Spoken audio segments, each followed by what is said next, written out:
Pode falar, Getúlio.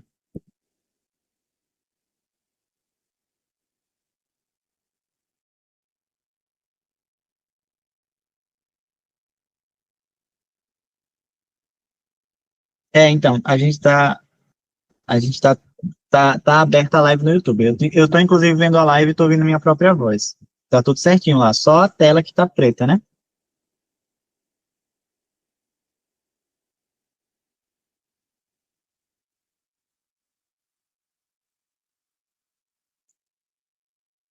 Eu acho que sim também. Só que a tela tá preta, não tá mostrando a minha transmissão no YouTube, né? E aqui vocês estão vendo, né? Agora já mostrou. Acho que você tem que ficar dentro dessa aba, sabe, de play, para não ficar tudo preto.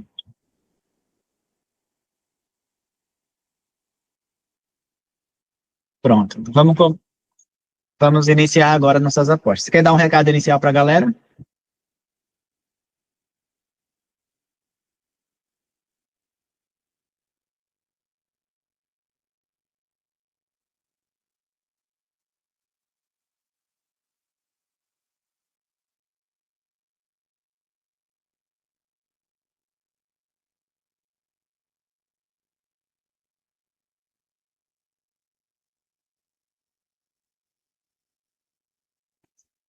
Pronto, então vamos começar. Eu só acho que o seu microfone agora não está saindo no YouTube. Mas assim, eu vou dar a aula quase que completa, então acho que não tem muito problema, né? Mas o pessoal que está no YouTube também, perfeito. Vamos lá, então. Como são 90 questões, pessoal, eu não vou me debruçar muito detalhadamente sobre todas. Claro que a gente vai resolver tudo aqui bonitinho. As dúvidas que vocês tiverem, vocês podem perguntar, mas vai ser uma coisa bem assim. Questão cobra isso, a gente responde assim, sabe? Cobra isso, responde assim. Cobra isso, responde assim. Então a gente só vai sair daqui no dia da prova do Enem, no domingo, né? São 90 questões do segundo dia. Então, vamos tentar ser rápido, mas sem perder a qualidade, tá certo? Então, dia 2 e 90 itens.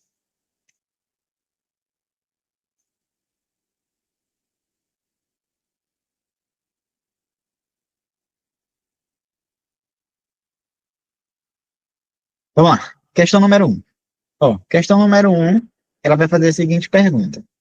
Qual das opções abaixo descreve corretamente uma aplicação dos tensoativos relacionada ao aumento do consumo de petróleo no inverno? Pessoal, tensoativos são substâncias químicas que quebram a tensão superficial da água e, além disso, elas permitem a união entre aquilo que é polar e apolar. Os tensoativos mais comuns que a gente conhece são os sabões e os detergentes, beleza? Mas vamos ver o textinho aqui. Ó. Tensoativos são compostos químicos amplamente utilizados em diferentes indústrias devido à sua capacidade de reduzir a tensão superficial da água. Desculpa, reduzir a tensão superficial entre dois líquidos ou entre um líquido e um sólido. Uma das características é que eles possuem uma parte polar e outra parte apolar. Isso aqui é muito cobrado pelo Enem, a gente fez várias vezes ao longo do ano, né? Durante o inverno, a demanda por petróleo e seus derivados aumenta. Na extração, o petróleo bruto é frequentemente obtido com água emulsionada e as baixas temperaturas podem fazer essa água congelar, obstruindo dutos e equipamentos. Beleza. Para garantir o fornecimento contínuo, o uso de tensoativos torna-se essencial em alguns processos. Aí ele vai perguntar aquela pergunta que eu já li para vocês. Qual das opções abaixo descreve corretamente uma aplicação dos tensoativos relacionada ao aumento do consumo de petróleo no inverno? Aí vamos lá. Questão alternativa A. Facilitar a oxidação do petróleo, uma vez que ao se ligar aos hidrocarbonetos, os tensoativos formam micelas, permitindo que a oxidação ocorra de forma mais eficiente. Deixa eu desativar uma configuração aqui que está desligando minha tela toda hora.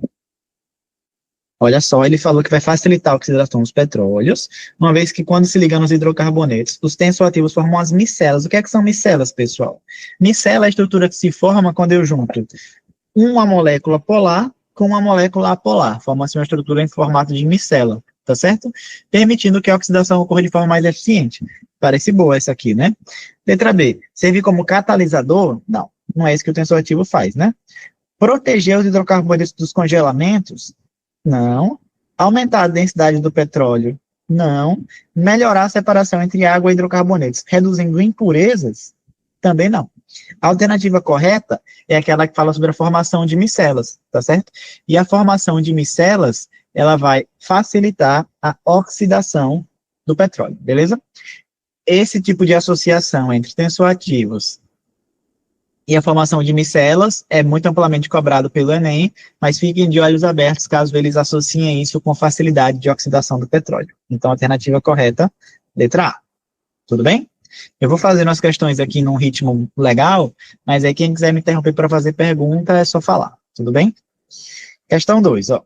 Ele vai perguntar sobre esquistossomose, beleza? Aquela doença causada pelo parasito Schistossoma mansoni, cujo vetor são os caramujos, né, do gênero Bionfalaria.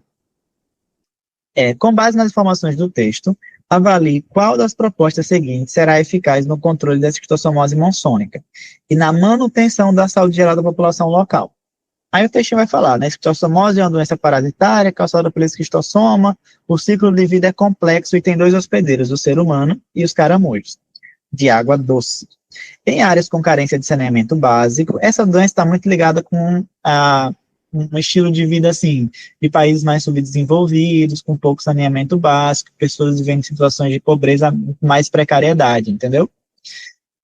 Porque o ciclo de vida envolve justamente o contato com água contaminada, que pode ser contaminada por uma pessoa que está doente e acaba liberando as fezes naquela água, tá bom? Mas aí vamos lá, vamos para as alternativas, né? Eu quero saber o que é que vai ajudar a realizar o controle da esquistossomose. Imunização seria bom, mas não tem vacina para a esquistossomose. Controle dos caramujos por meio do gradeamento, poxa, eu não consigo prender os caramujos dentro da água, né? E outra coisa, a infecção não é que o caramujo sai da água e vai para a terra infectar o ser humano, é o ser humano que vai para a casa do caramujo, que é a lagoa. Medicamentos antivirais, não, porque a doença não é transmitida por um vírus, mas é transmitida por um parasita, né? Então, não serve. Saneamento da água é a resposta que tem tudo a ver com a epidemiologia dessa doença, né? Uma doença, como eu falei, marcada em países mais subdesenvolvidos, com baixas condições de vida. E exposição controlada à água para fortalecer o sistema imune, tipo assim, tome só uma gotinha de esquistossomose e amanhã você toma mais 2, funciona, né? Não dessa forma. Então, a resposta correta é a letra D. Associar a esquistossomose com saneamento básico. Tranquilo? A questão 3 fala sobre o seguinte, ó, considerando os impactos ambientais desses processos, qual das seguintes alternativas apresenta uma das principais consequências que agravam os problemas mencionados? Aí vamos ver quais são os problemas mencionados aqui. As chuvas intensas, elas podem interferir na saúde pública Peraí, só um segundo. Interferir na saúde pública em centros urbanos, causando enchentes e contribuindo para a disseminação de doenças. Esse fenômeno é frequentemente intensificado por um modelo de ocupação do solo ligado à industrialização e ao crescimento das cidades. Essa questão ela já apareceu na live do primeiro dia, né? Um pouco parecida com isso aí. Mas ele pode cobrar na prova de biologia também, tá certo? Então, como ele está fazendo essa associação das chuvas intensas, enchentes, disseminação de doenças, e aí ele vem aqui e pergunta para você, quais são as consequências que agravam os problemas mencionados? Então, vamos lá. Eutrofização dos corpos d'água, impermeabilização dos solos, essa aqui é boa. Aquele solo que ele está impermeável, ele não escoa muito bem a água, certo? Então, isso pode precipitar a formação das enchentes que ele citou aqui. Diminuição da camada de ozônio, aumento da taxa de fotossíntese e acidificação dos oceanos, não. Gabarito é a letra B, tá? A eutrofização, ela acontece quando? Vamos só revisar aqui. Eutrofização acontece quando eu tenho um depósito de matéria orgânica na água, tá certo?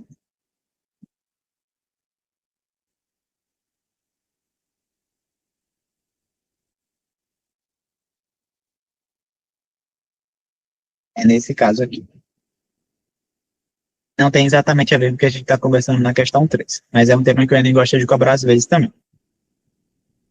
Bom, questão 4, agora é a questão de matemática, vocês vão ver que a gente vai passear bastante aqui. Vão ter várias questões de natureza, várias questões de matemática, sem necessariamente determinar uma ordem, tá?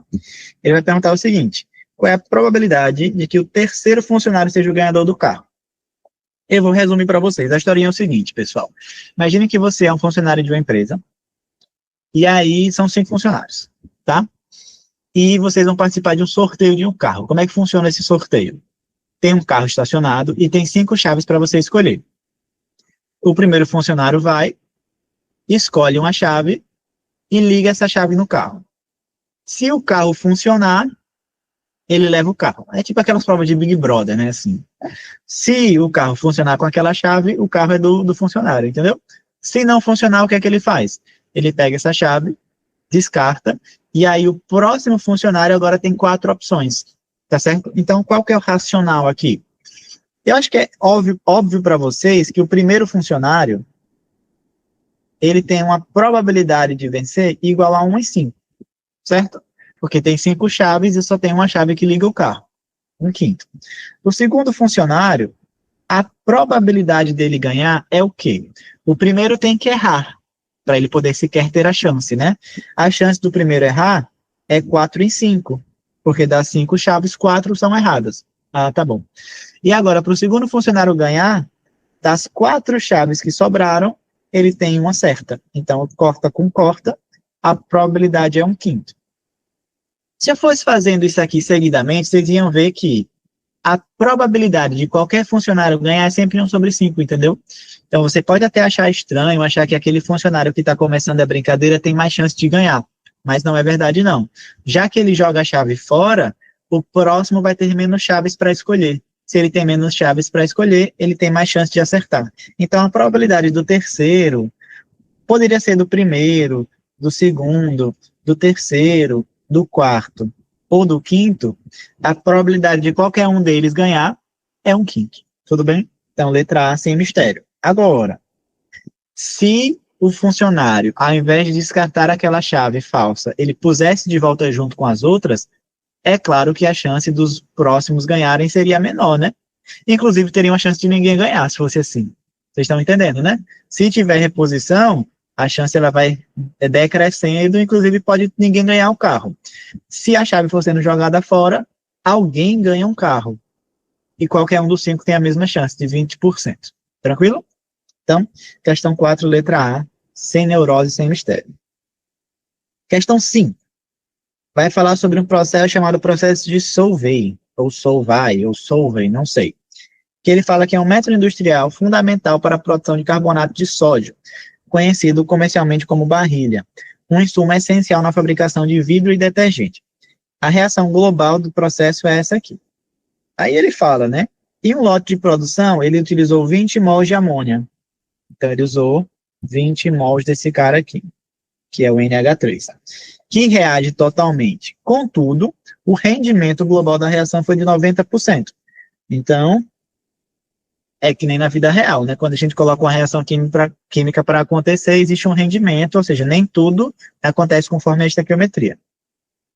Sabendo que a massa molar do carbonato de sódio é 106 gramas por mol, quantos gramas de carbonato de sódio são produzidos?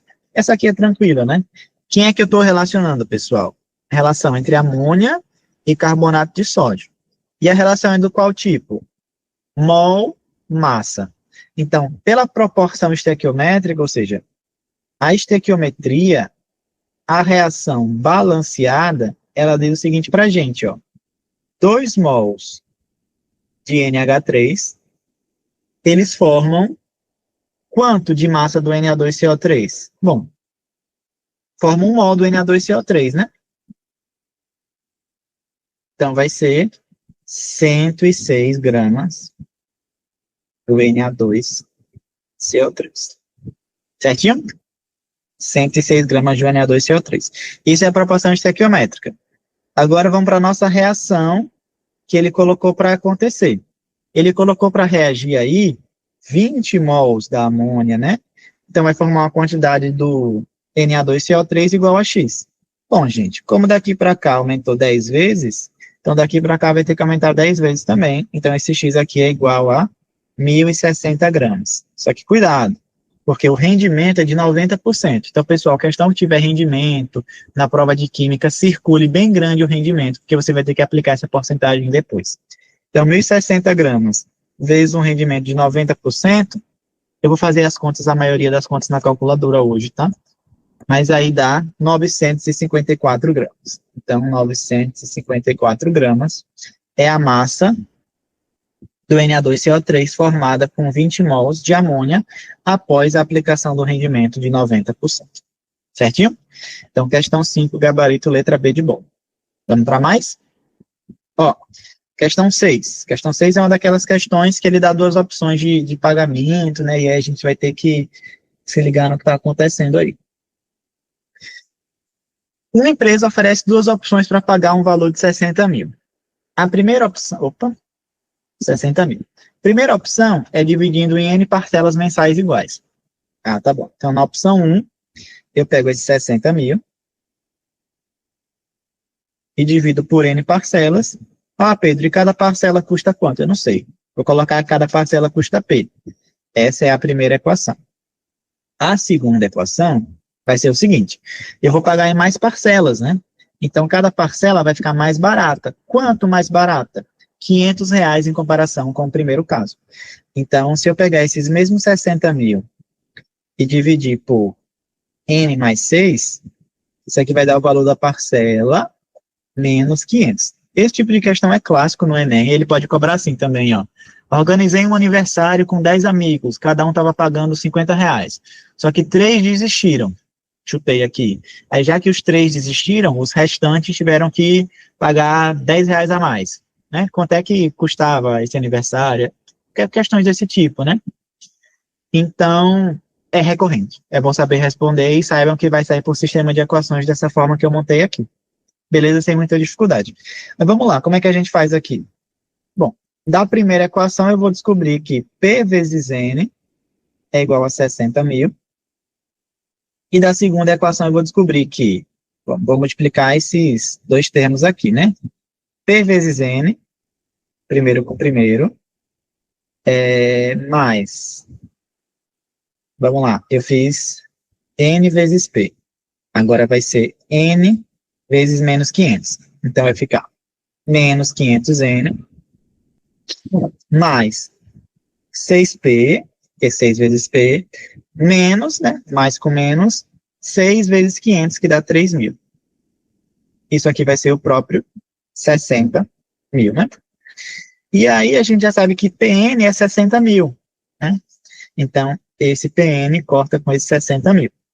E aí eu fico com a equação aqui embaixo que tem duas incógnitas, né? O N, que é o número de parcelas, e o P, que é o valor da parcela original. Aí o que é que eu faço? Eu venho aqui na primeira equação e substituo um deles. A questão está pedindo o quê? O número de parcelas original, né? Bom, ele quer o N, então eu vou isolar o P. Na primeira equação, esse P, ele vale 60 mil dividido por N. Eu vou pegar esse valor aqui e vou substituir na segunda. Enfim, é questão de resolução de equação do sistema de equações, melhor dizendo, né? Não necessariamente é um sistema de equações de primeiro grau, não. Mas resolução do sistema de equações normal. Aí vamos lá. Vai ficar menos 500N mais 6 vezes, quem é P? 60 mil dividido por N menos 3.000 é igual a zero. Ah, beleza. E agora? Vamos passar para cá. Vou multiplicar toda essa segunda equação por N, tá? Aí veja, menos 500N vezes N vai dar menos 500N ao quadrado. Esse segundo termo aqui, vezes N, vai cortar o N do denominador com o N do numerador. Vai ficar simplesmente mais 6 vezes 60 mil. Ou seja, 6 vezes 6, 36. E aí sobrou 4 zeros aí, né? 1, 2, 3, 4. Menos 3.000 vezes N. 3.000N igual a 0 vezes N é o próprio zero, né? E aí aqui o que, é que a gente percebe, né? Dá para simplificar todo mundo por 100. Corta, corta, corta, corta, corta, corta. E agora dá para simplificar todo mundo por 5, né? Então vou dividir agora todo mundo por 5. E aí vamos lá. Menos 5 dividido por 5 vai dar menos 1. Então vai ficar menos N ao quadrado. 3.600 dividido por 5 vai ficar quanto? Bom, 360 dividido por 5 é 72, né? Então vai ficar mais 720 e menos 30 dividido por 5 dá 6, que é igual a zero. Agora eu vou multiplicar todo mundo por menos 1 para o A ficar positivo. Então a equação é n ao quadrado menos 720. Ah, peraí, faltou um n mais menos 6n aqui, né? Menos 6n mais 720 é igual a zero. Agora a gente vai para a fórmula de Bhaskara normal, né? Então, delta é b ao quadrado, ou seja, 36, né? Menos 6 ao quadrado. Menos 4 vezes 1 vezes... Esqueci de trocar o sinal aqui desses caras. Correção. Menos n ao quadrado vezes menos 1, mais n ao quadrado. Menos 6n vezes menos 1, mais 6n. E mais 720 vezes menos 1, menos 720. Acabei esquecendo de trocar os sinais. Então, isso aqui vai ficar o seguinte, ó. Delta, b ao quadrado, ou seja, 6 ao quadrado, 36. Vou colocar direto. Menos 4 vezes a, que vale 1, vezes c, que vale menos 720. Então, esse delta aqui vai dar 36, menos com menos dá mais, e 720 vezes 4 é igual a 2.880. 2.880. 2.880 mais 36 dá 2.916. E esse cara, ele tem raiz quadrada exata, tá? A raiz quadrada desse cara é 54. Então, o meu n, ele vai ser menos b, ou seja, menos 6, mais ou menos 54, que é a raiz do delta, dividido por 2. Vão ter dois valores, um positivo e um negativo, né? O negativo eu não vou usar, porque n é o número de parcelas, e o número de parcelas, ele deve ser positivo, tá? Então, eu vou ignorar esse sinal de menos aqui, vou usar só o sinal de mais. Então, menos 6 mais 54 dá 48, 48 dividido por 2 vai dar 24 parcelas. Então, 24 era o número original de parcelas aqui, letra C de casa. Esse procedimento parece um pouco longo, parece um pouco chato, mas é muito recorrente que o Enem cobre, tá? Então, não deixem de aprender a fazer essa questão, beleza? Vamos para a próxima, né? Vamos para a próxima. Questão 7. Questão 7 é uma questão de biologia. Deixa eu só acender a luz aqui, pessoal.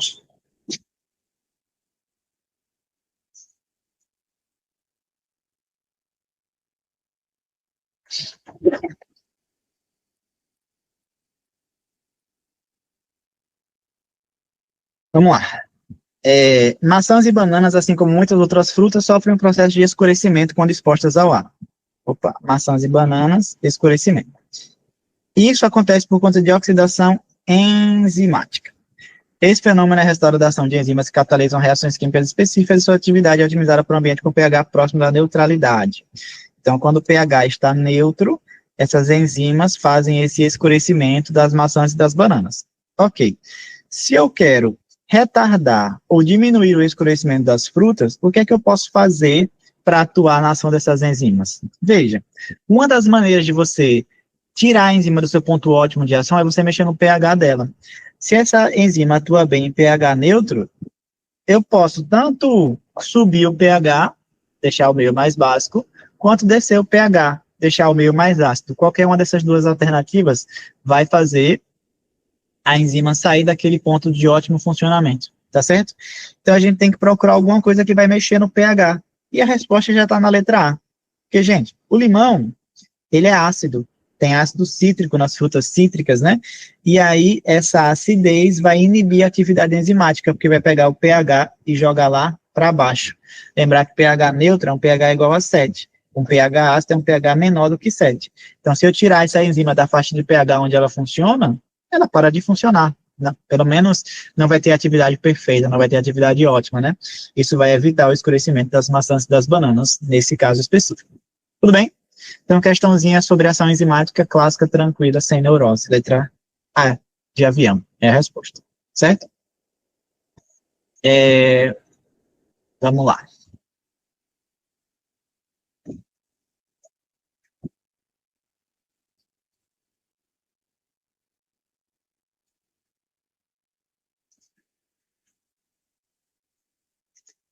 Tá, um segundinho. Pronto. Questão número 8 agora, tá? Bom, questão número 8 é a questão de matemática, de novo, daquelas mais tranquilas, ao que tudo indica, né? Vamos ver aqui. Em um relatório sobre saúde, foi identificado que a taxa de mortalidade infantil de um país era 15,6 óbitos para cada 1.000 nascidos vivos. Qual é o valor correto expresso em porcentagem? Vamos lá. São 15,6 óbitos para cada 1.000 nascidos vivos, né? 1.000 nascidos vivos. Se eu quero o valor em porcentagem, lembrar que porcentagem é uma divisão por 100, né? Então, se eu estou dividindo aqui por 1.000, o que é que eu posso fazer? Eu posso dividir tanto o numerador quanto o denominador por 10. Ah, tá bom. Aí essa fração vai ficar assim. 1.000 dividido por 10 dá 100. Opa, já está em porcentagem, né? É. E 15,6 dividido por 10 é só mexer a vírgula uma vez para a esquerda. 1,56 sobre 100 ou 1,56%. Aí a gente vem aqui nas alternativas. Questão 8, gabarito correto, letra P de bola. Ah, Pedro, a letra D está igual. Não tá. Sabe por quê? Olhem com bastante atenção isso aqui. Esse símbolo que ele colocou na letra D não é o símbolo da porcentagem. Olha o símbolo que está. Uma bolinha em cima e duas bolinhas embaixo. Esse símbolo aqui é o símbolo da permilagem. O quê? Permilagem. A permilagem é uma divisão por 1.000. Então, é como se fosse uma porcentagem, só que dividido por 1.000. E aí, qual seria a permilagem nesse caso? Bom, nesse caso aí, seria o próprio 15,6, né? Já está para cada 1.000. Só que a questão pediu em porcentagem, né? Então, tem que ser a letra B de bola mesmo. Certo? Tranquilidade, né? É. Questão boa. E vocês conhecem esse conceito novo de divisão por 1.000 ou permilagem. Vamos para mais. Epigenética. Esse conceito aqui, eu não tenho certeza se o Enem já abordou, não me vem na memória agora, mas pode ser que eu esteja falando bobagem. Epigenética consiste em alterações genéticas que não mexem na sequência de bases nitrogenadas. Então, você mexe nos fatores que ativam ou desativam os genes, tudo bem? Sem mexer necessariamente no código genético propriamente dito. Esse é um conceito muito crescente nas ciências biológicas e médicas hoje em dia e pode muito bem ser abordado por vestibulares. Então ele fala, né? A epigenética estuda as modificações na expressão gênica que não, olha só, não envolvem alterações na sequência do DNA. Então são alterações, vamos dizer assim, satélites das sequências de DNA, como processos que ativam ou desativam determinados genes. Essas modificações podem ser influenciadas por fatores ambientais e, em alguns casos, transmitidas de pais para filhos. A epigenética também pode ser hereditária. Qual das alternativas abaixo melhor explica por que alterações epigenéticas nos pais podem ser herdadas pelos filhos? Questão de número 9. Então, vamos lá. As modificações epigenéticas alteram diretamente o DNA? Não, ele falou que não, né? Letra B. As alterações epigenéticas afetam apenas os genes dos pais? Não. Letra C. As modificações epigenéticas podem ser transmitidas aos filhos por meio de células germinativas. Opa! Se é célula germinativa, ela tem potencial de hereditariedade. Lembre disso. Influenciando a expressão gênica sem alterar a sequência do DNA. É isso, tá? Vejam, as demais alternativas não são muito complicadas de entender, mas o principal foco dessa questão aqui é mostrar para vocês como é que o Enem pode cobrar o conceito de epigenética. Ah, Pedro, e como é que a gente consegue regular a ativação ou desativação de um gene? Tem várias formas, mas a principal forma que eu quero que vocês gravem, que vai ter uma questão lá no final desse PDF, é um processo chamado de metilação. É quando você liga ou desliga o radical metil de um pedaço do código genético. Metilação, metil mesmo, que nem da química orgânica, CH3. Então, esse carinha, esse radical metil, ele consegue, de maneira epigenética, regular a ativação e desativação de alguns genes, como se fosse um interruptor, certinho? Então, guardem isso. Metilação regula a epigenética, que são alterações genéticas sem mexer na sequência do DNA, tá certo? Questão número 10. Vamos lá, questãozinha de genética de novo, né? Então, veja, vamos ver a pergunta dele logo, né? Ele fala que é para considerar a genética mendeliana, caso de dominância incompleta, né? Dominância incompleta é aquele caso em que, quando você tem o heterozigoto, ele vai exprimir o fenótipo de uma característica intermediária de cada um daqueles alelos, entendeu? Então, no caso de dominância incompleta, o alelo dominante ele não domina totalmente o alelo recessivo. Eles meio que vão expressar ambos as suas características ao mesmo tempo, e aí o fenótipo daquela característica é um fenótipo intermediário. Vocês vão entender com a questão, é bem legal. Qual é o genótipo mais provável de ser favorecido pela seleção estabilizadora? Essa questão é legal porque ela fala sobre dois conceitos interessantes, né? Dominância incompleta e seleção estabilizadora. Lembrar que a seleção estabilizadora é aquela que seleciona os fenótipos intermediários, né? Então, existem seleções estabilizadoras, seletivas, aquelas que selecionam os dois extremos ou alguns deles, enfim. Para quem quiser revisar o assunto de seleção natural, né, maneiras de seleção natural, mas ele vai perguntar sobre a seleção estabilizadora. Mas vamos lá, vamos ver o casinho aqui. Em um estudo sobre uma população de plantas nativas, pesquisadores observaram um padrão interessante de seleção natural.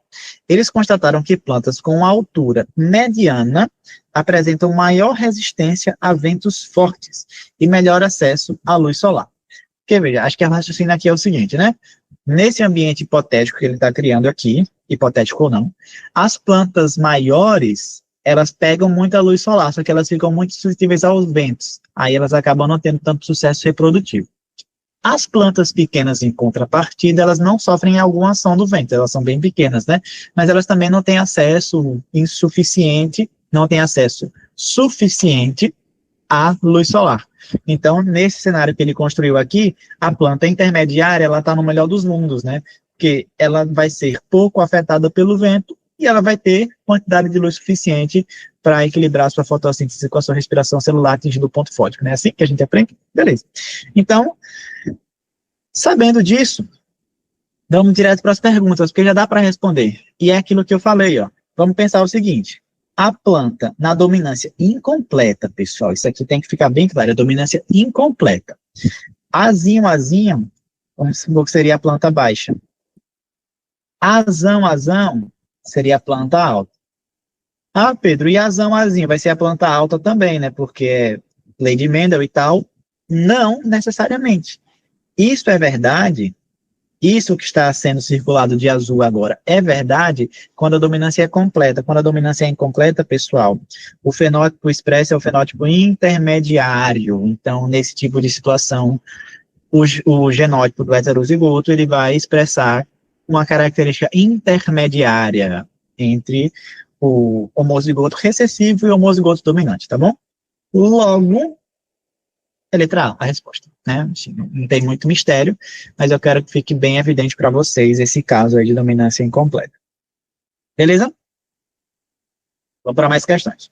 Já foi 10. A cada 10 questões eu vou tomar um gole d'água. Recomendo que vocês façam o mesmo também. Tá certo?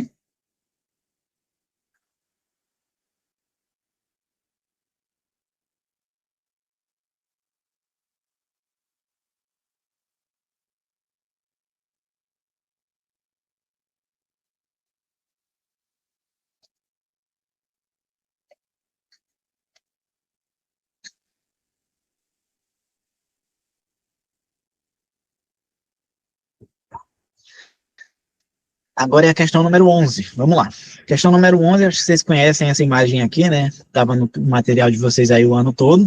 Ó, a imagem abaixo mostra a elaboração de uma vacina. É um tema que o Enem, assim, tem jeito, né? Cobra muito. Ferramenta de saúde pública para prevenção de doenças infecciosas. O esquema demonstra as etapas cruciais desde a identificação do agente patogênico até a produção e aplicação da vacina. Então, o vírus, mas pode ser uma bactéria, por exemplo, né?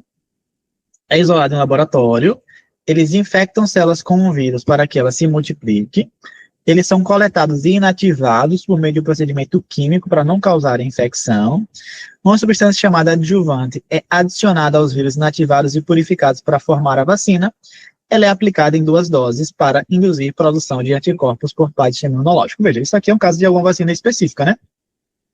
Nem toda vacina é em 2 doses, nem toda vacina é vacina de vírus atenuado, existe vacina de fragmento viral, existe vacina de RNA, mas ele citou essa vacina aqui específica, que é a vacina de vírus atenuado. Então, vamos lá. Com base nessas informações, qual alternativa descreve o principal mecanismo pelo qual a vacina promove a imunidade de um indivíduo? Gente, como é que a vacina funciona? A vacina funciona da seguinte forma: você recebe alguma parte do agente patogênico, entendeu? Então, a intenção da vacina é provocar uma infecção, entre muitas aspas, sem sintomas, ou então com sintomas muito mais leves do que a infecção verdadeira. Para quê? Para que o seu sistema imune ele reconheça essa infecção e crie memória imunológica. Tudo bem? Então, os linfócitos B vão atuar na produção dos anticorpos, e esses anticorpos eles vão ajudar a combater aquela prima infecção falsa e vão ficar de memória imunológica para as células do sistema imune. Basicamente é isso, entendeu? A resposta mais adequada é a da letra E, tá bom? Então, a letra E de escola fala o seguinte, ó: a vacina estimula o sistema imune a reconhecer o antígeno apresentado, desencadeando a produção de anticorpos específicos, né, ou imunoglobulinas, e células de memória imunológica, conferindo proteção duradoura, né? Esse duradouro aqui é asterisco, tá? Nem toda vacina dura para sempre, para sempre, para sempre, por isso que às vezes tem que reforçar e tal. Mas assim, a produção é duradoura o suficiente para a maior parte dos casos, pelo menos. Beleza? Então é isso, tá? Você tem que entender que a vacina é uma exposição controlada ao agente infeccioso. Então a imunidade ela é ativa, né? Você ativamente está construindo defesa contra aquele agente infeccioso, beleza? Questão de número 12, mais uma questão de biologia. Vamos lá, né? Considerando o contexto da técnica de inseminação artificial descrita e o seu propósito de prevenção de doenças genéticas, qual organela é o principal alvo de substituição nesse procedimento? Essa aqui eu não lembro, não. Vamos ver. Avanço na medicina reprodutiva tem proporcionado novas esperanças para casais que desejam ter filhos, mesmo quando há risco de transmissão de doenças genéticas. A inseminação artificial, uma dessas técnicas, evoluiu para métodos mais sofisticados que visam não apenas facilitar a concepção, mas também prevenir a herança de certas condições genéticas. Uma abordagem inovadora, conhecida como técnica dos três pais, ou doação mitocondrial, envolve manipulação celular para substituir componentes específicos do óvulo materno. Nesse procedimento, o espermatozoide do pai fecunda um óvulo reconstruído. O espermatozoide do pai fecunda um óvulo reconstruído, que combina o núcleo da mãe, o núcleo do pai e o citoplasma de um óvulo doador previamente desnucleado. Tá bom. O objetivo primordial dessa técnica é garantir que o embrião resultante herde a maior parte do material genético dos pais biológicos, evitando a transmissão de doenças específicas originárias de organelas celulares maternas. Então, ele deu toda uma volta aqui, né, mas no fim das contas ele está falando que tem algumas organelas celulares maternas. As organelas celulares ficam aonde, pessoal? Citoplasma, né? Tá bom. Essas organelas celulares maternas, elas podem transmitir doenças, mas espera aí, como é que uma organela celular vai transmitir doença genética se a doença genética é transmitida pelo DNA? Bom, talvez porque algumas organelas, elas têm um DNA próprio e só passem de mãe para filha. Por quem é essa, né? Essa é a mitocôndria, pessoal. A mitocôndria, ela é uma organela celular que é a usina da célula, né? Ela recebe a glicose para fazer lá o ciclo de Krebs e a cadeia transportadora de elétrons. E ela tem algumas características interessantes. Ela tem material genético, e esse material genético sempre é passado da mãe para o filho, entendeu? Então, você tem na sua mitocôndria o DNA da sua mãe, e a sua mãe tem nas mitocôndrias dela o DNA da sua avó, que é a mãe dela, e por aí vai, tá certo? E aí essa questão fez toda uma volta para saber se você sabia dessas informações. E vocês sabem, né, que as mitocôndrias, elas produzem energia, possuem material genético próprio, que podem ser fontes de doenças hereditárias, mas lembrar que ele só é transmitido de mãe para filho. Você não herda o DNA mitocondrial do seu pai, tudo bem? Apenas da sua mãe. Por quê? Entendendo por quê, né? Porque o óvulo, né, na arquitetura do óvulo, tem o citoplasma, e aí quando o espermatozoide fecundar, na verdade o citoplasma que fica é o citoplasma materno, né, em sua maioria, sim. A explicação mais simples seria essa, né? Então, vamos lá, questão 13 agora. A questão 13 é uma questão de matemática, tudo bem? Então vamos lá.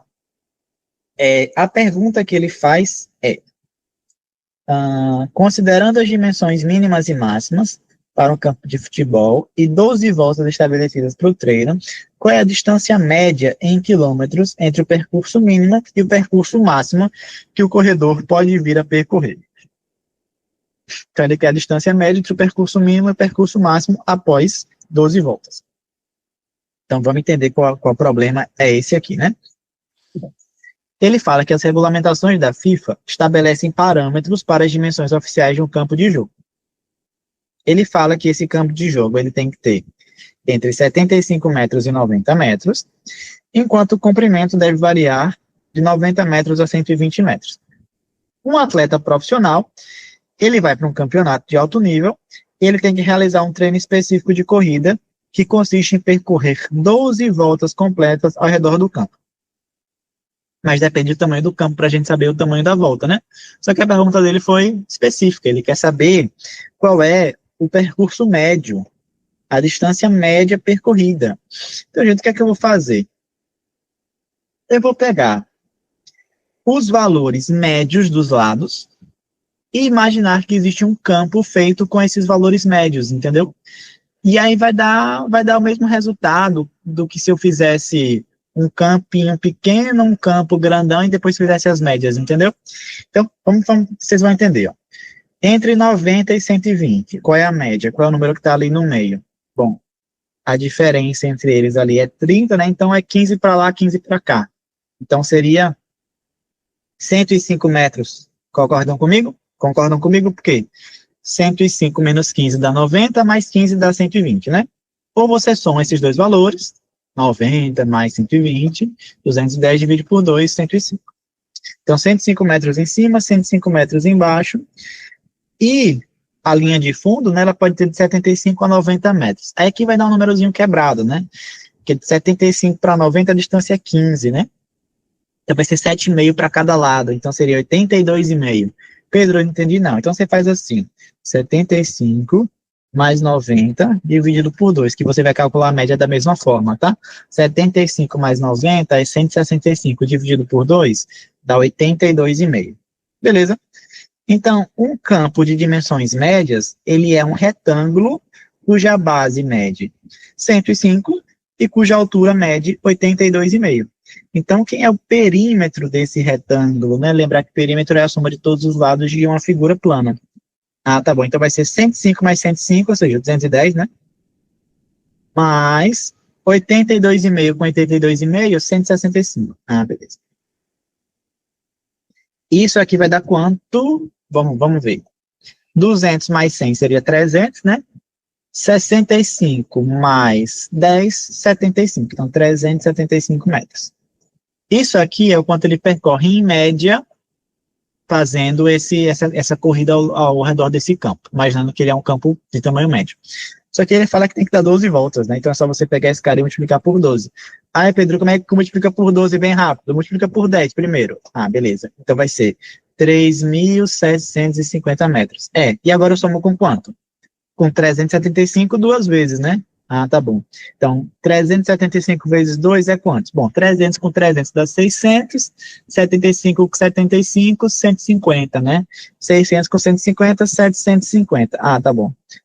Então, quer dizer que 375 vezes 2 é 750, e 750 mais 3.750 dá 4.500. Ou seja, esse cara percorre, em média, 4.500 metros, tá? Que dá 4,5 km. Questão 13, letra A. Você poderia fazer também o menor campo possível, o maior campo possível, e aí fazer a média e multiplicar por 12, ou na ordem que você quisesse, qualquer caminho aí vai dar a resposta certa, entendeu? Então, letra A. Assim, qualquer caminho, asterisco, né? Se você fizer uma doideira, não vai dar certo. Mas qualquer caminho mais longo, eu digo, do que esse, né? A questão 14, vamos ver qual é a questão 14. ele fala o seguinte, ó, uma renomada instituição de ensino superior, ele quer garantir a equidade e o acesso à educação. Atualmente, eles têm 10 alunos bolsistas e 80 alunos não bolsistas, ou seja, tem 90 alunos.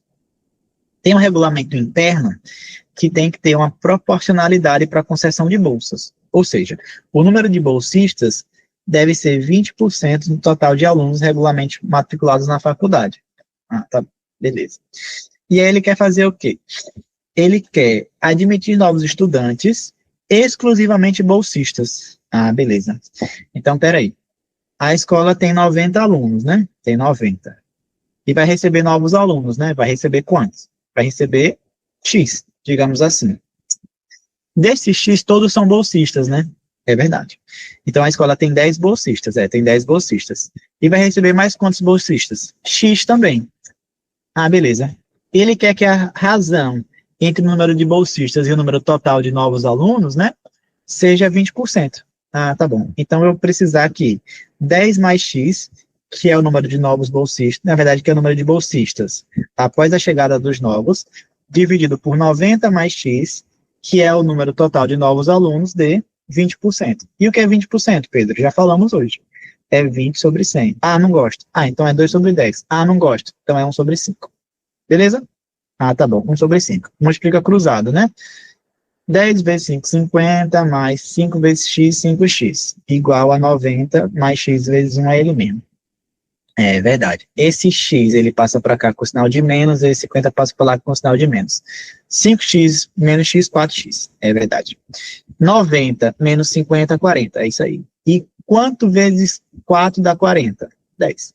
Ou seja, se ele receber 10 novos alunos, ele vai ficar com 100 alunos. Vamos ver se está certo isso. Vai ficar com 100 alunos. E se ele tinha 10 bolsistas e receber mais 10, vai ficar com 20 bolsistas. 20 é quantos por cento de 100? 20%, né? Dava até para fazer de cabeça se você lesse a questão e percebesse que só falta 10, tanto em cima quanto embaixo, tá? Se não, também não demora muito, não.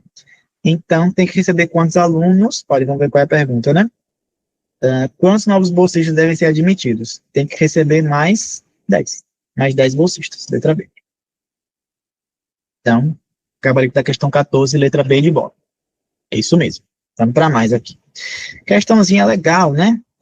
Sobre a febre maculosa. Essa aqui eu dei uma modificada nela, vocês viram ao longo do ano, só que eu botei um infográfico diferente, fiz uma perguntinha um pouco diferente, né? Então, vamos lá. O infográfico ao lado exibe informações relevantes sobre a febre maculosa, importante doença infecciosa transmitida pela picada de carrapatos infectados. O tratamento curativo dessa condição se dá por meio de quê? Aí vamos ver, né? Que doença é essa? Febre maculosa. Vamos ver a historinha. Carrapato infectado pica a capivara e transmite... Opa, já deu a resposta. Transmite quem? A bactéria. Então, a febre maculosa, repare, viu? Ela é causada por uma bactéria. Mas essa bactéria, ela está na capivara, né? O carrapato infectado da capivara, melhor dizendo. Mas o que eu quero deixar bem claro para vocês aqui é o seguinte: quem causa a febre maculosa não é nem o carrapato, nem a capivara. Eles são ambos vítimas da bactéria do gênero Rickettsia, beleza? Aí você trata como? Você trata como antiviral? Não, né? Você trata com analgésico? Não, se o paciente tiver com dor, você dá o analgésico, mas não trata, né? Você trata com herbicida? Não. Você trata com antiparasitário? Não, não é parasita, né? Antiparasitário é lá para a esquistossomose, né? Que a gente viu lá em cima. Tem que ser um antibiótico, beleza? Letra D de dado. Por que antibiótico? Pô, que é bactéria. Beleza? Sem neurose aqui, né? Eren gosta de cobrar essas questões, assim, tá? É tranquilidade, né? Tem que saber o que é que mata cada tipo de bicho. Antibiótico mata a bactéria. A questão 16. RNA interferência, né? É um novo tipo aí de RNA que os caras estão estudando. Então, vamos ver qual é a pergunta aqui. Considerando o mecanismo descrito, como a destruição do RNA mensageiro regula a expressão gênica? Veja, gente, não precisa nem do texto para isso aqui. Que vamos lembrar do seguinte, o que é que o RNA mensageiro manda de mensagem, né? Lembrem aí. Vamos lá. O RNA interferente é um mecanismo que ocorre naturalmente em plantas, animais e fungos, podendo atuar na resposta de defesa desses organismos contra a invasão de patógenos. A via do RNA interferente é desencadeada pela presença das moléculas de RNA fita dupla, culminando na degradação de RNAs homólogos. O mecanismo de RNA interferência inicia quando moléculas ativadoras são processadas por enzimas nucleares, conhecidas como dicer, resultando em RNAs menores, não sei o que, não sei o que, não sei o que, não sei o que. Esses RNA menores são reconhecidos e associados ao complexo de proteína denominado RISC, ou Silence Complex, que significa o silenciamento induzido por RNA. Apenas uma das vias dos RNA é mantida, passando a reconhecer e degradar a sequência de RNA complementares a elas. Gente, o RNA mensageiro, ele está sendo prejudicado aí por esse RNA interferente. É a única coisa que vocês precisam entender. Essa questão é boa por um motivo. Porque às vezes o Enem ele traz uns textos super complexos, assim, tá? Esse texto aqui, eu peguei dessa referência, né? E eu ainda tirei alguns termos e tal, modifiquei algumas coisinhas aqui, mas ele ainda assusta, né? Você lê assim, parece que você não está entendendo nada, eu não sei do que se trata, será que eu tenho que ter esse conhecimento todo? Mas não tem que ter esse conhecimento todo.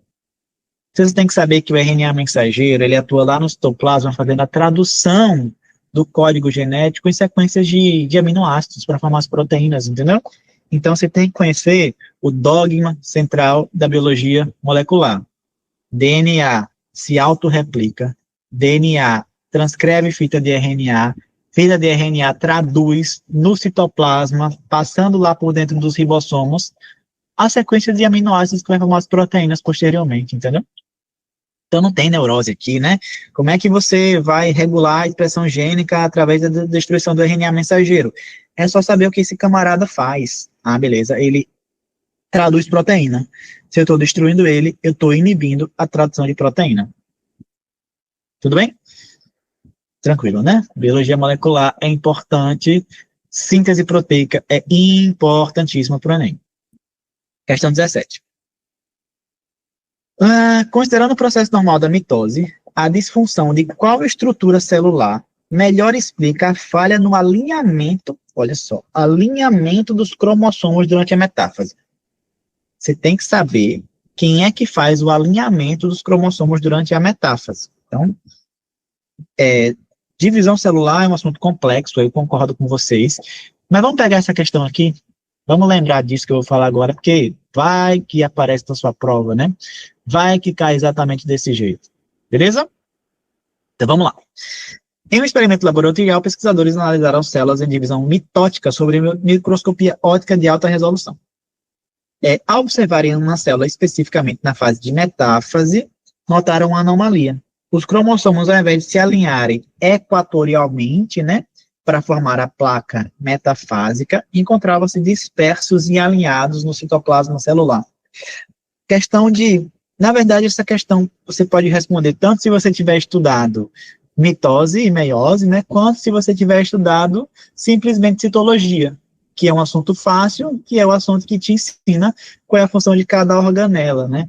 Qual é a organela que organiza os cromossomos nesse momento da divisão celular? É como se fizesse os cromossomos de marionete, né? Fibras do fuso, beleza?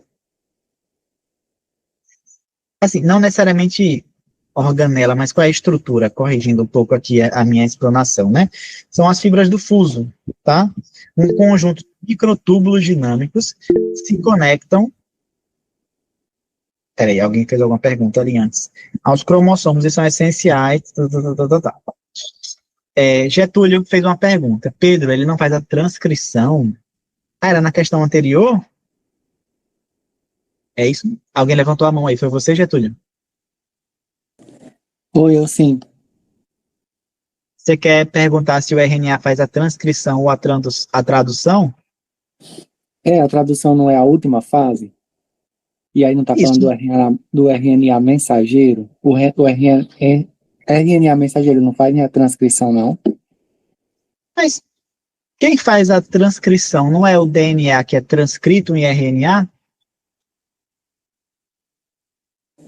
Ah, tá, agora entendi. Inibe a transcrição do RNA mensageiro. Entendi. Isso, ó, porque veja, a letra B, para inibir a transcrição do RNA mensageiro, você tinha que atuar no DNA, né? Porque veja, lembra que o DNA ele tem uma fita dupla, né? Assim, tem uma fita dupla. E aí, quando ele. Isso aqui é um DNA, certo? Vou fazer um esquema bem simplificado aqui. Quando ele sofre transcrição, é porque ele vira uma fita simples de RNA, certo? Que é o Esse RNA, ele vai lá no citoplasma, com a ajuda dos ribossomos, formar proteínas. Isso é tradução, beleza? Porque essa questão está falando é que está tendo uma interferência nesse cara, entendeu? Então a transcrição acontece normal, mas a tradução não vai acontecer porque o RNA mensageiro vai ser degradado. Deu para pegar? sim, e expressão gênica é justamente isso, a tradução, né? A formação de Veja, proteína. expressão gênica é o processo todo, né? Porque o gene ele tem que ser expresso numa proteína, concorda comigo? Então, qualquer problema em qualquer uma das etapas vai ser uma desregulação da expressão gênica, no fim das contas, né não? Sim, verdade. Concorda comigo? Sim. Então é isso. Beleza? Mas se você quiser dar uma revisada aqui, tem várias imagens legais na internet se você pesquisar assim, ó. Dogma central. Eu acho esse nome lindo, não sei porque os caras deram esse nome, mas é belíssimo, né? Da biologia molecular. Aí lá você vai ver a explicação mais detalhada sobre como é que acontece esse processo, entendeu? Mas é isso que você tem que ter em mente. Transcrição, tradução, quem é que faz cada coisa, tal, tal, tal.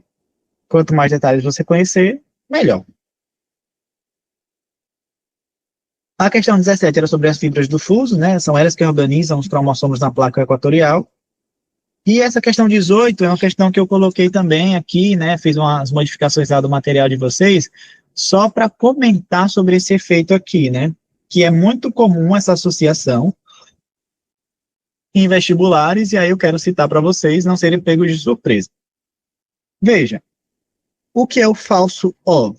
O falso O é aquele cara que é o seguinte, né? Ele até tem o condicionamento genético para ser sangue A, B ou AB. Então, no DNA dele tem, por exemplo, IA e A, se for do tipo A, então tem IB, IB, ou qualquer combinação desses genes, entendeu? Ou seja, ele tem os genes dominantes do sistema BO, né? Só que quando você vai colher os tipos sanguíneos dele, sempre vem tipo O. Por quê? Porque ele não expressa os antígenos A e B, porque ele tem a ausência do gene H. Ah, Pedro, mas o que é que esse gene H faz e ele está inibindo a expressão dos outros genes, é isso? Exatamente, entendeu? E aí, como é que a gente dá o nome desse processo? É uma epistasia e ela é recessiva, porque para acontecer esse fenômeno de bombaim ou falso O, você tem que ter o Hzinho, tá certo? Então, epistasia é quando um gene, olha só o que eu vou falar, um gene inibe a expressão de outro, beleza? Quando um gene inibe a expressão de outro, é epistasia. No caso do efeito Bombaim, que é o efeito falso O, é uma epistasia recessiva, porque tem que ter o duplo gene Hzinho para funcionar, né? No caso, para não funcionar. E por que tem esse efeito Bombaim? Porque tem uma cidade na Índia que eles detectaram esse efeito lá. Tudo bem? Questão número 19. Virou física agora, né? Mas vamos lá. Questão 19 é assim. Uma pessoa se mudou para uma região que a rede elétrica é de 220 volts. Mas ela tem um chuveiro de 127 volts, entendeu? O que é que ela pode fazer, em resumo do texto aqui, né, para esse chuveiro funcionar? Vamos entender aqui brevemente, né? Ó, essa pessoa mora numa casa cuja tensão é 220, né? É. Aí ela tem um chuveiro. Só que o chuveiro dela tem que ser ligado em 110 volts. O que é que vai acontecer se ela ligar o chuveiro direto na tomada? Bom, se ela ligar o chuveiro direto na tomada, vai acontecer o óbvio, né? A DDP, por ser muito alta, vai fazer passar uma corrente aqui muito alta, e essa corrente muito alta vai danificar o circuito do chuveiro. Vai danificar a estrutura do chuveiro, o chuveiro vai queimar. É, isso é verdade. Aí o que é que ela pode fazer? Vamos lá. Ela vai ligar aqui um resistor em paralelo. Será que isso dá certo? Vamos ver. Se eu ligar um resistor em paralelo, será que a DDP se divide? Não, né, gente? Lembrar, quando a gente tem associação em paralelo, paralelo significa que tem a mesma DDP. Então, se eu ligar um resistor em paralelo com esse chuveiro de 110, não vai funcionar. Tanto o chuveiro quanto o resistor, eles vão estar sujeitos à mesma DDP de 220, entendeu? Tá todo mundo em paralelo aqui, ó. Não adianta nada. Ah, tá bom, Pedro. Então tem que fazer o quê? Você tem que vir aqui e ligar um resistor em série, certo? Um resistor em série. Porque o que é que acontece quando o resistor está ligado em série? Quando o resistor está ligado em série, a corrente que está passando por ele é a mesma que está passando pelo chuveiro. Tá. Mas o que é importante mesmo? Quando ele está ligado em série, a soma das DDPs de cada elemento que está ligado em série vai ser igual a DDP total que está sendo fornecido daquele circuito, entendeu? Então, se você pegar a DDP desse resistor mais a DDP do chuveiro, isso aqui vai ter que dar 220. Ah, tá bom. Então, o que é que ele tem que fazer? Ele só tem que ligar um resistor que tenha resistência o suficiente para que desses 220, 110 fiquem só para o resistor. E aí os outros 110 vão ficar só para o chuveiro, 110 com 110 dá 220, todo mundo fica feliz, entendeu? O chuveiro funciona, o resistor vai ficar lá fazendo efeito Joule, mas pelo menos o chuveiro não queima, né? Então, saber disso. Associação em série, a corrente permanece a mesma, mas a DDP se divide. Então, se eu quero fazer uma adequação como essa que a questão propôs, eu tenho que ligar o chuveiro em série com o resistor, para reduzir a tensão aplicada no chuveiro. Então, 19, letra B de bola. Tá? Questão 20. Chegaremos na segundo pedação, né, de 10 questões. Vai dar certo. Ó, essa eu nem botei alternativa, porque eu quero fazer a continha com vocês, pra gente ver no que dá. Vou até tomar minha água logo.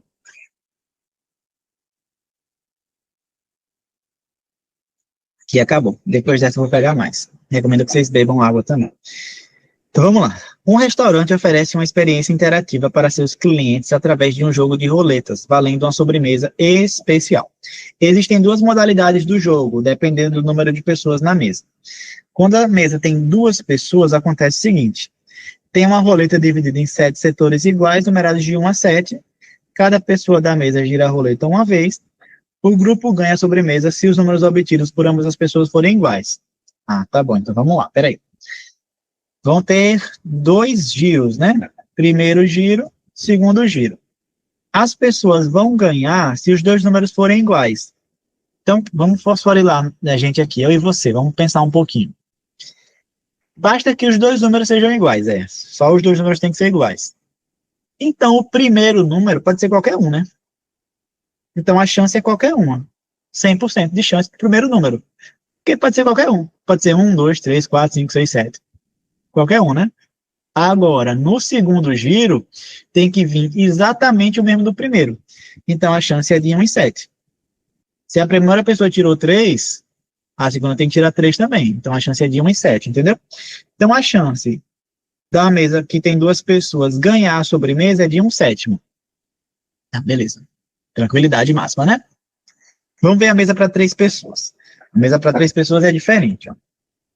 Ela tem uma roleta com 8 setores iguais, então tem mais números, né? Realmente.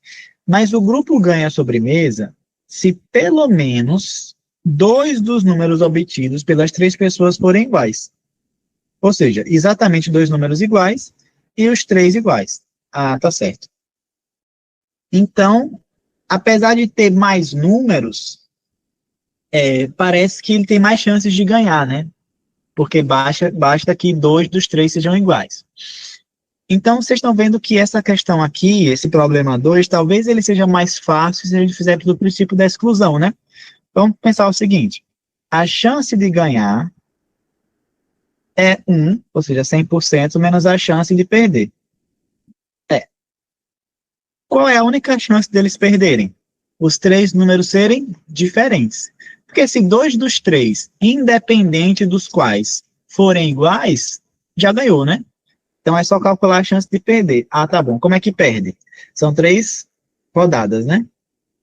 Para perder, os 3 têm que ser diferentes. E tem 8 números. Então, veja.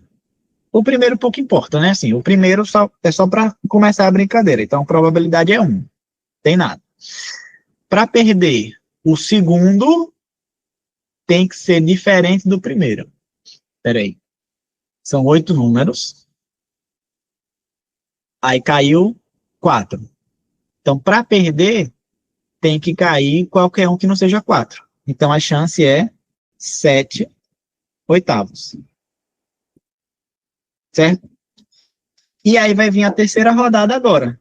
Para perder, tem que ser diferente dos outros 2. Ah, tá bom. Eram 8 números, já saíram 2. Então, para ser diferente, agora tem 6 chances em 8. Entenderam o que eu fiz aqui, né? Então, essa probabilidade de ganhar, ela vai ser quanto? 1 menos 1 vezes 7 oitavos vezes 6 oitavos. Aí, vamos lá. 7 oitavos vezes 6 oitavos, dá para simplificar aqui, ó. 6 com 8 dá 3 e 4. É verdade. Então, esse aqui vai ser 1 menos 3 vezes 7, 21. 8 vezes 4, 32. Ah, tá bom. Vocês concordam comigo que é 32 dividido por 32? E 32 menos 21 dá 11. Então, é 11 sobre 32. A probabilidade de ganhar. Então, a probabilidade do segundo grupo ganhar é 11 sobre 32. Do primeiro grupo ganhar é 1 sobre 7. Beleza? Então, queria mostrar para vocês aqui essa resolução. Não tem alternativas, né? Porque acabei não botando nessa questão. Mas é isso que eu quero que vocês aprendam. Tá certo? Pode falar. Pedro, eu tenho 2 dúvidas. Por que que na modalidade 1, esse primeiro número 1, ele não é 1 sobre 7 também? Veja, é uma dúvida boa. Porque quando você bota assim, 1 sobre 7, você está dizendo que você quer que seja especificamente igual a um número já dado, entendeu? Para esse aqui ser 1 sobre 7, você tem que dizer assim, a mesa 1 só vai ganhar se os números forem iguais a 3. Opa! Então, o primeiro tem que tirar 3, o segundo também. Mas eu só preciso que o primeiro seja igual ao segundo, então o primeiro pode ser qualquer um. Então não tem nada em jogo na primeira rodada, entendeu? Na primeira rodada a probabilidade é 100%. Tipo assim, não importa para nada, só para começar o jogo. Ah, porque 1 significa 100%, né? Em probabilidade. Exatamente. 100% de probabilidade. Porque não tem nada sendo disputado na primeira rodada. É só para dizer assim, ó, o número tem que ser tal. Aí vai ser escolhido agora qual é esse número, mas pode ser qualquer um. Independente do que cai aqui, ninguém vai ganhar nem perder. O jogo começa na segunda rodada, certo? Tá aí minha segunda dúvida. Bota um pouco mais embaixo. Eu acho que já responde. É a mesma coisa. Eu ia perguntar É a mesma coisa. É. O primeiro 1 aqui, né? Isso. É a mesma coisa. O jogo aqui só começa na segunda rodada, né? Então, o primeiro só serve para ser o parâmetro, né? Não, na verdade não era essa a pergunta. Por que os números não são reduzidos também no espaço amostral, depois desses 7 oitavos, esses 6 oitavos? Por que não é reduzido o 8 também? Por que não foi utilizado tal número, um número? Não entendi sua dúvida, desculpa. Tem aqui os 7 oitavos. Você está falando aqui em cima ainda. Isso. Aí quando você não utiliza um número, não vai Ah, reduzir. não, perfeito. Entendi sua pergunta agora. Por que não diminui o denominador, né? Isso, é. Porque cada vez que uma pessoa vai girar a roleta, ela não deixa de ter 8 números. Entendeu? Ah, entendi. É porque eu pensava que saía do jogo assim que você usava ele. Não, não, porque se saísse de jogo, aí nunca seria diferente. Aí sempre ia ganhar. Peraí. Se saísse de jogo, nunca seria igual. Aí ninguém ia ganhar nunca, entendeu? Ah, entendi. Pegou, né? E, Raquel, a questão 20 eu deixei aberta, entendeu? Aí a resposta é 1/7 para a primeira mesa e 11,32 avos para a segunda. Tá certo? 1/7 para a primeira mesa, 11,32 avos para a segunda. Dessas 90 questões é a única que eu não botei alternativa. Vamos para a questão 21 agora. Vamos mais 10, depois eu pego mais água, vai dar certo. Ó, com base nessas informações, determine a equação que expressa o lucro total do comerciante em função do desconto aplicado. Então, veja, um comerciante vende camisas em sua loja por R$ 120. Ele percebeu que ao conceder um desconto de R$ 2 do preço das camisas, o número de unidades vendidas aumentava em 10 unidades. Sabe-se que sem o desconto ele vende 200 camisas. Então, vamos lá. Eu gosto sempre de fazer essas questões assim. Colocar o preço da camisa, o preço da coisa que ele está vendendo. Colocar o número de vendas e colocar o lucro. Ou a receita, né? Porque aqui ele está usando como sinônimo receita e lucro, porque não tem nada sobre custos, né? Então vamos considerar que tudo que ele está ganhando aqui é lucro, mas na prática não seria. Quando o preço é de R$ 120, ele vende 200 camisas. Tá bom?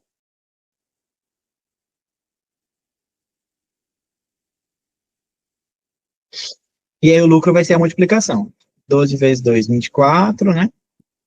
24 mil. Aí eu vou reduzir o preço em R$ 2, né? Aí vai ficar 118, só que ele vai vender mais camisas. Vai vender 210. Então, veja que aqui reduziu 2 e aqui aumentou 10. Aí o lucro aqui seria de quanto? Vou fazer na calculadora. 118 vezes 210 dá 24.780. Então, vocês percebam que quando ele dá o desconto, ele acaba lucrando mais, né?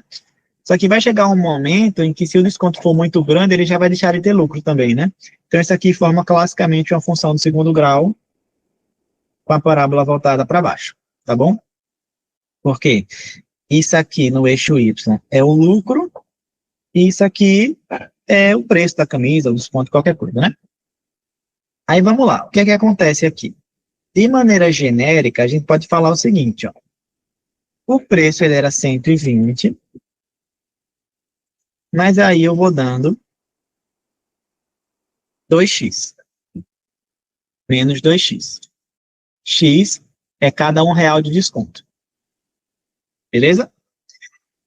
E aí o número de vendas, ele vai aumentando como? Ele vai aumentando assim. 200 mais 10x. Certo? Vejam só.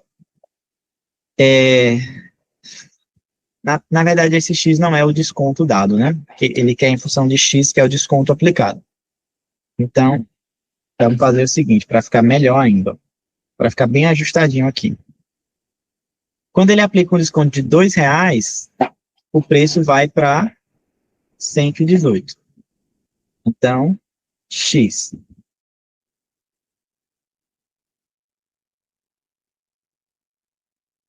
Como é que eu vou organizar isso de um jeito legal? Deixa eu ver, pra gente não ter que fazer muita conta aqui, viu? Porque está em função do desconto x aplicado, né?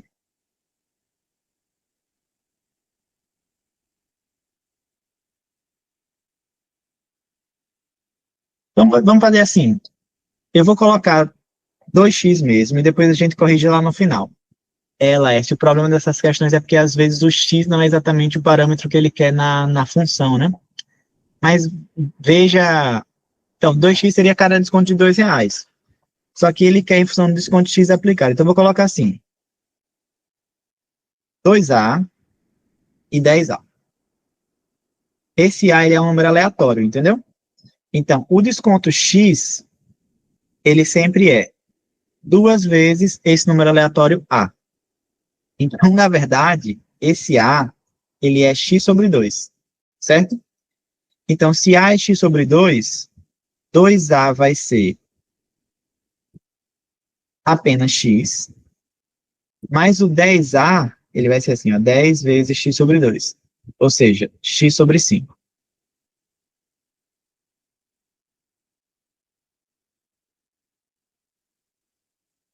É isso? Peraí. 10a é 10 vezes... Não, 5x, né? 5x. 5x. É isso aqui. Veja, Raquel, é o seguinte aqui, ó, porque, ó, ele quer a função em que x seja o desconto aplicado, entendeu? Então, veja, o que acontece aqui? No primeiro passo, o desconto é R$ 2 e o preço aumentou R$ 10. Quando eu coloco menos 2, colocar assim, ó, menos 2x e mais 10x, esse x aqui, na verdade, não é o desconto aplicado. Por quê? Porque o desconto aplicado foi R$ 2. Se o desconto aplicado foi R$ 2 e eu colocar 2 aqui, na verdade eu estou dizendo que eu estou reduzindo R$ 4 o valor da peça, entendeu? Então eu tenho que fazer aquele ajuste que eu mostrei para vocês, ó. Assim, porque veja, olha como é que ficou a função agora. 120 menos x e 200 mais 5x, em que x é o desconto aplicado. Veja só como é que fica legal agora. Porque vamos lá, vamos aplicar um desconto de x igual a R$ 2. Tá bom. X igual a R$ 2 de desconto. Então vai ficar 118, que é o preço da camisa, tirando R$ 2, vezes 210. 200 mais 5 vezes 2. Vende 10 camisas a mais, entendeu? Pode falar, levantou a mão, pode falar. Pedro, boa noite. Você me ouve? Ouço sim. Pronto, eu fiquei com uma dúvida. Quando é que eu uso, então, a diferença, no caso? Como é que eu saberia que eu vou usar o 2 e que eu vou usar essa parte do aplicado? Eu fiquei nessa dúvida. Veja, a questão não é nem a palavra aplicado aqui. É sobre o desconto, entendeu? O que eu quero mostrar para vocês é o seguinte, ó. Vou apagar aqui. Essa reflexão aqui, às vezes, ela é difícil mesmo. Eu vou voltar aqui do começo. Até aqui, vocês me entenderam, eu acho, né? A camisa custava 120, eu tirei R$ 2, agora ela custa 118. Ah, beleza. Eu vendia 200, adicionei R$ 10, agora eu vendo 210. Então, parece que a função se monta assim, né? 120 menos 2x, e o número de vendas? 200 mais 10x, certo? Você poderia montar a sua função toda em cima disso e ela estaria correta. Só que esse x aqui, que a gente aplicou nessas fórmulas, ele não é o desconto aplicado. Porque, veja, esse x, o desconto aplicado não foi R$ 2, nessa primeira passagem que eu coloquei aqui, não foi R$ 2 de desconto.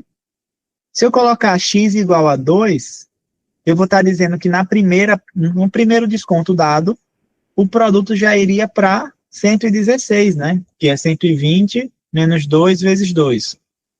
E eu estaria dizendo também que vendeu 220 camisas. Tá me entendendo?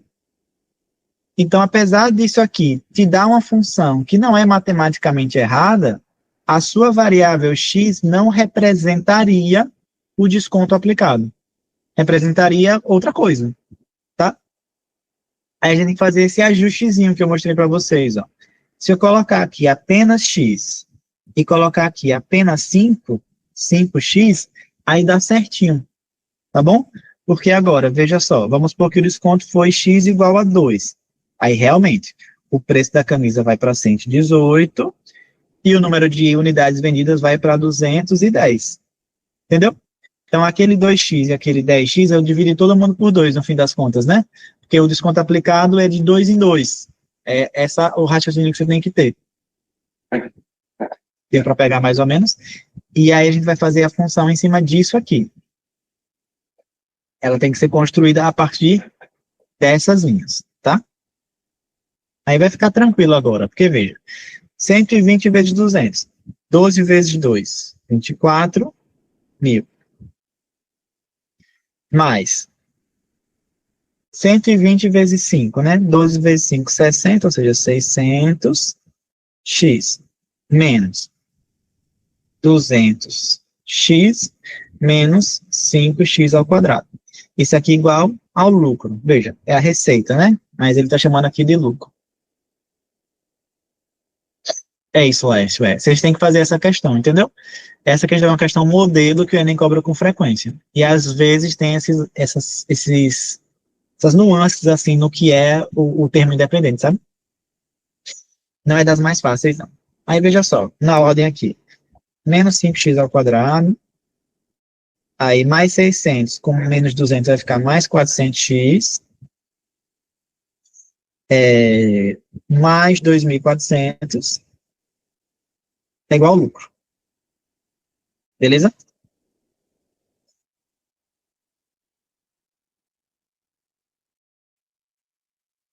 Veja, ele fez, ó, Laércio, ele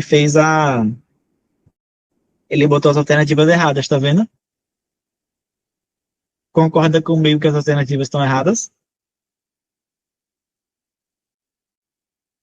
Porque aqui ele está fazendo como se o X fosse aquele... Não fosse desconto aplicado, né? Eu estou vendo errado, né?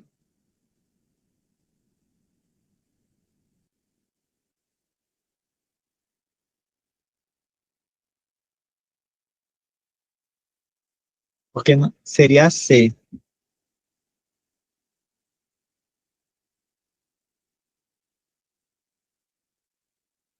Faltou só o 5.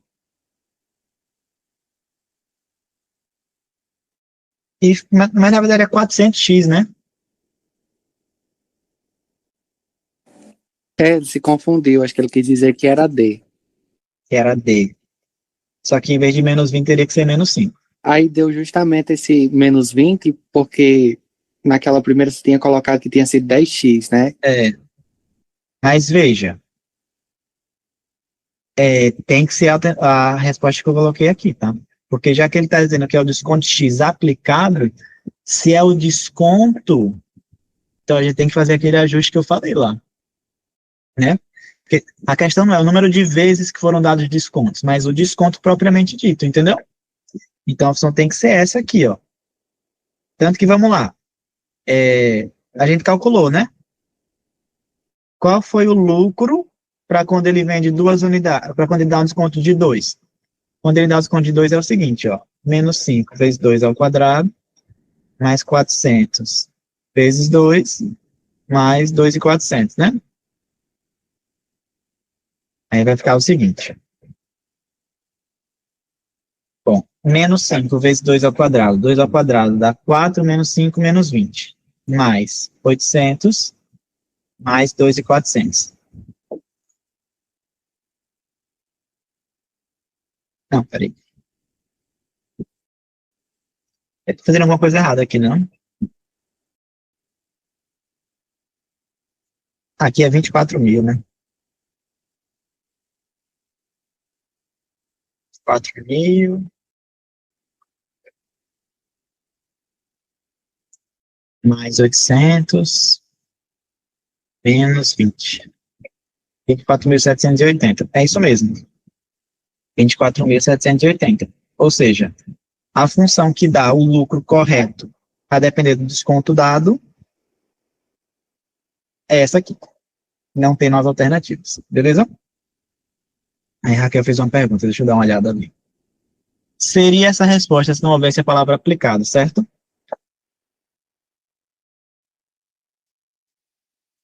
É, não, não seria, porque a grande questão aqui não é a palavra aplicado, é porque ele fala que o X é o desconto, entendeu?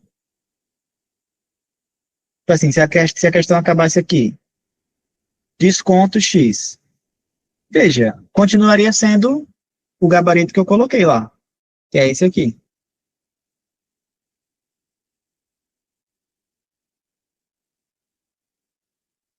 Acho que eu não estou me fazendo entender claramente aqui, que quando você não faz o ajuste, o seu termo independente da função, ele não tem significado. Tipo assim, ele não significa nada, ele não significa o desconto aplicado. Ele significa quantas vezes o desconto foi dado, sabe?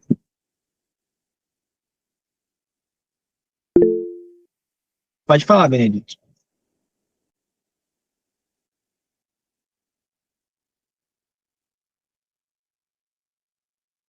Alguém levantou a mão aí. Era engano, né? É isso, gente. Ó. O que eu quero que vocês aprendam é o seguinte: o lucro é o preço vezes a quantidade. E aí a gente vai montando dessa forma aqui. O problema é que, às vezes, o desconto não é de um em um. Pode ser de dois em dois, de três em três, de quatro em quatro. O 5 ele saiu daqui, ó. Menos x vezes mais 5x. Né? Foi o último com o último.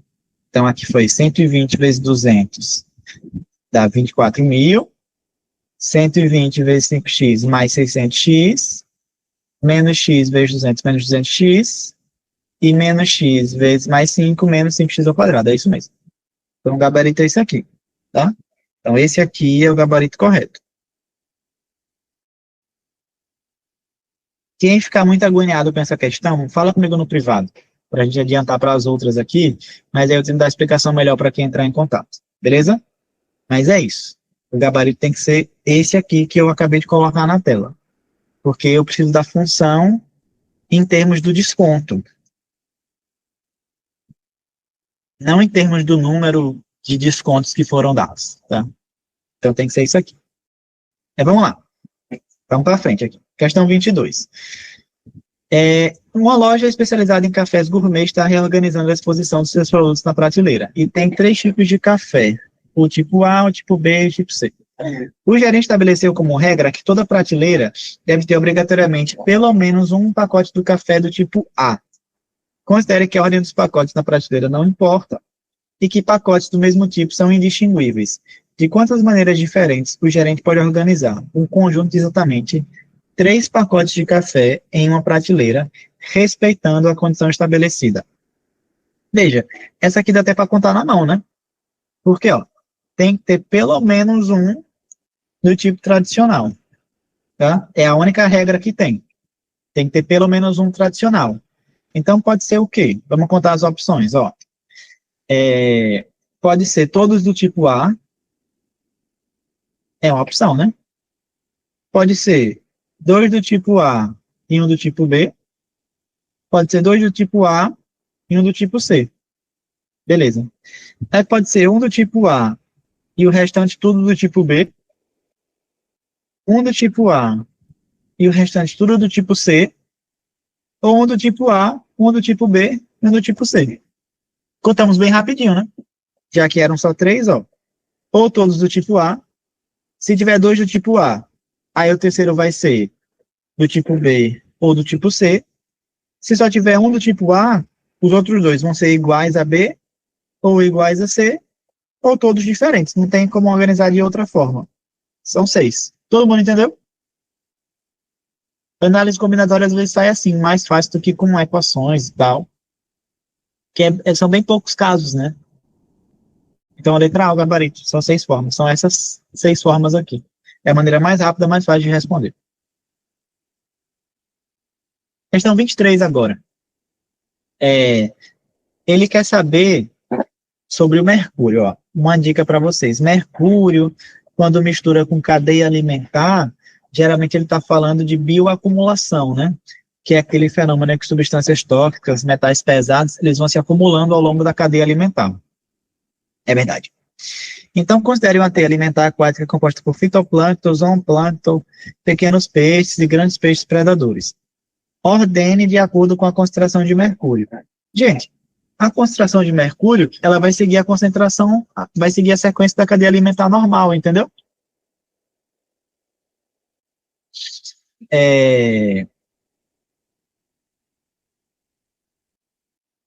Então, a gente só precisa saber qual que é a ordem de fluxo de energia normal aqui. Vamos lá. Entre fitoplâncton e zooplâncton. O zoo é o bicho, né? Então, o bicho come o fito, que é a planta. Então, o fitoplâncton é a base da cadeia. Então, não pode ser esse aqui, nem esse aqui. Tem que começar pelo fitoplâncton. Logo depois do fitoplâncton tem o zooplâncton, que é o plâncton que se alimenta do fitoplâncton. Então, não pode ser... não, aqui pode ser, né? Zooplâncton não pode ser pequenos peixes. Aí depois vai ser o quê? Pequenos peixes, grandes peixes. A letra E colocou os grandes antes dos pequenos. Não, tá errado. Então é a sequência normal da cadeia alimentar, porque vai se acumulando, né, o mercúrio ao longo do caminho natural. Pode falar, Raquel. Levantou a mão, né?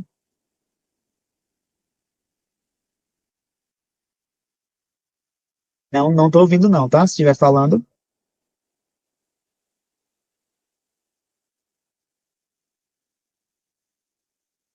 Acho que foi sem querer. Vou continuar aqui.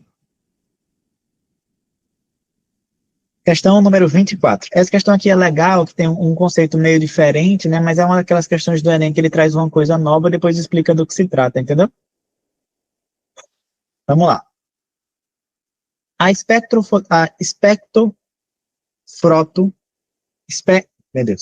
Espectrofotometria, UV-Vis, é uma técnica analítica essencial em laboratórios de pesquisa e farmacêuticos. Seu objetivo é determinar a concentração de uma substância em uma solução. Ela se baseia na lei de Lambert-Beer, que descreve o seguinte, né? Aí ele traz aqui. A igual a epsilon vezes B vezes C. A é a absorvância, epsilon é a absortividade molar, B é o caminho óptico, C é a concentração. Beleza, ele ensinou. Deu a fórmula, ensinou o que é cada coisa. Em um laboratório, o farmacêutico precisa analisar um medicamento líquido. Ao medir a amostra original, percebe que a absorvância excede o limite de leitura do espectrofotômetro. Ou seja, a absorvância está muito alta, né? Para obter uma medição válida, o técnico realiza o procedimento padrão. Adição de uma quantidade controlada de solvente. Peraí. Então, se eu adiciono solvente, o que é que eu faço com a concentração? Redução da concentração. Ah, beleza. Então, eu coloco solvente e eu reduzo a concentração, né? Então, se eu reduzo a concentração, olha só para a equação. Se eu reduzo a concentração, eu reduzo também a absorvância. Como essa absorvância estava muito alta, o que ele fez foi adicionar o solvente para reduzir a concentração e, consequentemente, reduzir também a absorvância, certo? A resposta correta aqui vai ter que falar sobre isso. Ó. Quando ele coloca solvente, a absorvância vai diminuir, pois a diluição, que é o processo de adição de solvente, reduz a concentração de moléculas que absorvem a luz. Pronto. Letra A. Tudo bem? Então, era uma questãozinha meio de química com matemática, né? Para você entender proporcionalidade e entender que uma dissolução é um aumento de volume às custas de redução da concentração. Tranquilo. Questão 25. Vamos lá. Fala sobre as abelhas, né? Eles treinaram as abelhas Apis mellifera para identificar a presença de substâncias como heroína e cocaína. Elas descobriram que as abelhas respondem de forma específica com a vibração de suas antenas ao serem expostas a essas substâncias. As antenas dos insetos são órgãos sensoriais complexos, capazes de detectar diferentes estímulos do ambiente de substâncias voláteis. A gente sempre fala sobre isso na monitoria, né? O que é que são substâncias voláteis? São substâncias que passam facilmente do estado líquido para o estado gasoso. Então, a molécula de superfície daquele líquido, ela escapa muito facilmente para o estado gasoso. E aí, as substâncias voláteis, elas sempre têm um cheiro muito forte. Então, o perfume que você usa é uma substância volátil, o álcool etílico é uma substância volátil, a gasolina é uma substância volátil, tudo cujo cheiro se propaga por aí é uma substância volátil, entendeu? Então, por que a abelha sente a volatilidade da heroína e da cocaína, porque ela é sensível, na verdade, ao cheiro. As antenas das abelhas, elas sentem o cheiro. Fica aí essa informação também, tá certo? Então, ó, as antenas das abelhas, elas sentem o cheiro, porque o cheiro tem a ver com volatilidade. Fechou aí o ciclo, né? Essa aqui é uma questão que fala sobre bioenergética, né? Então, veja só. Considerando essas duas vias metabólicas, o sulfeto de hidrogênio, que é o H2S, assim, na fotossíntese anoxigênica, que é aquela fotossíntese sem oxigênio, desempenha um papel análogo ao qual da substância na fotossíntese oxigênica. Aí ele vem, né? A fotossíntese é realizada por plantas e algas, conhecida como fotossíntese oxigênica, utiliza a luz solar para converter CO2 em compostos orgânicos. Nesse processo, uma molécula é oxidada para viabilizar a reação, o que resulta na liberação de oxigênio como subproduto. Certas bactérias que vivem em ambientes sem oxigênio, como fontes termais ou sedimentos profundos, realizam a fotossíntese anoxigênica, que não produz oxigênio. Nessas vias metabólicas, funciona como doador de elétrons, e o subproduto de reação é o enxofre. Gente, quem é o doador de elétrons? Quem é que doa os elétrons na fotossíntese? Água, oxigênio, não, carbono, não, glicose, não, nitrogênio, não. É a água, beleza? Então, a água está para fotossíntese normal, né, fotossíntese aeróbica, pelo menos, assim como o sulfeto de hidrogênio está para a fotossíntese anaeróbia. Na nossa aula de bioenergética tem tudo isso e muito mais lá. Para quem quiser assistir aí antes da prova, é importante, assim. Então, essa questão 27 é uma questão que eu vou responder bem rapidinho. Ele fala sobre o cerrado e fala que o cerrado é um hotspot. O que é um hotspot, pessoal? O hotspot é um lugar que apresenta clima tropical com estações bem definidas? Não. Baixos índices de desmatamento? Não. Divide ecossistemas semelhantes com países vizinhos? Não. Possui um elevado número de espécies exclusivas daquela região.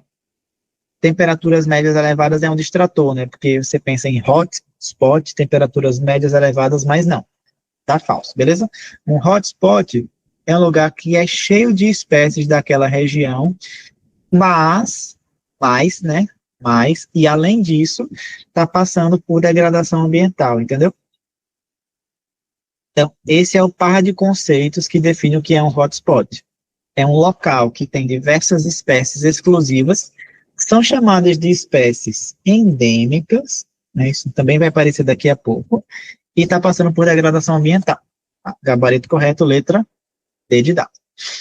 Beleza? IMC. Ele quer que a gente faça a análise dimensional do IMC. É uma daquelas questões de matemática que é de propriedade da potência, né?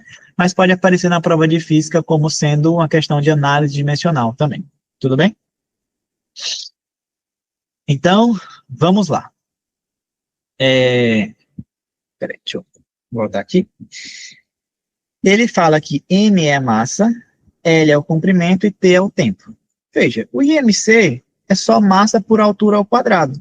Então, na verdade, o IMC é a massa, M, pelo comprimento ao quadrado. Não entra o tempo, né, nessa equação. É verdade. Então, vai ficar M elevado a 1 vezes esse L ao quadrado no denominador, eu vou passar para o numerador como, lembra, quando eu troco uma potência do numerador para o denominador, é só inverter o sinal do expoente. Então, vai ficar L elevado a menos 2. Então, a análise dimensional do IMC é M vezes L elevado a menos 2. Tá bom? Então, treinar aí a análise dimensional, porque vai que aparece uma questão dessa, o Enem já cobrou na prova de matemática. Tranquila. Questão de propriedades da potência só. A questão 29, vamos dar uma olhadinha aqui, questão de matemática, né? Essa doceria, ela quer aumentar o volume dos seus doces de forma que encontrem o volume máximo, sem intervenção em seu acondicionamento. Quanto de chocolate a mais ela gastará na produção de um bombom maior? Vamos ver. Uma doceria cria as embalagens de seus próprios doces. O bombom, ele é um formato esférico com 4 centímetros de diâmetro. Opa, 4 centímetros de diâmetro. Então, quanto que é o raio? 2 centímetros. Ah, tá bom. E aí tem ele colocado aqui numa caixa quadrada de 16, aqui era para ter outro 1, né? 16 por 16, certo? Essa caixa é repartida em 4 compartimentos iguais, para evitar o contato entre os doces. Então, veja, vamos ver essa caixa de cima, né? Essa caixa vista de cima, ela parece com isso aqui, ó.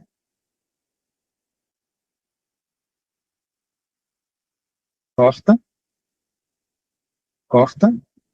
Aqui é 8, 8, já que é 16 por 16, né? 8 e 8. Inicialmente, o chocolate ele tinha um diâmetro de 4 centímetros. Então, ele estava folgado aí, né? Estava dando e sem dificuldade. Só que agora eu vou pegar esse chocolate e vou crescer o tamanho dele. Eu vou deixar ele bem maior, vou deixar ele bem tangente aqui. Ele não vai ficar perfeito, né? Tipo assim, nem é uma circunferência mais isso aqui. Mas o chocolate agora é desse tamanho, tá? Ele ocupa todo esse quadradinho. Então, esse novo chocolate, que tem formato esférico, ele vai ter um raio igual a 4 centímetros. E antes o raio dele era 2 centímetros, né?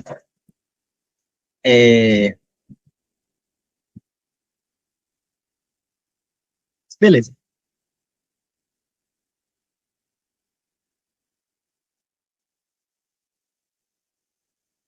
Deixa eu ver uma coisa aqui. Tá.